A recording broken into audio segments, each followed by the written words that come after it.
Welcome back to another technical deep dive here in the debug zone. Today we're tackling a big question and breaking it down with insights from other users. Hopefully this clears up some misconceptions and helps you get the answer you need. So buckle up, stay a little curious, and let's jump right in.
And that's a wrap.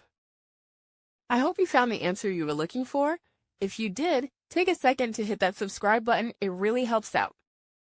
And let me know in the comments which solution worked best for you. See you next time in the debug zone.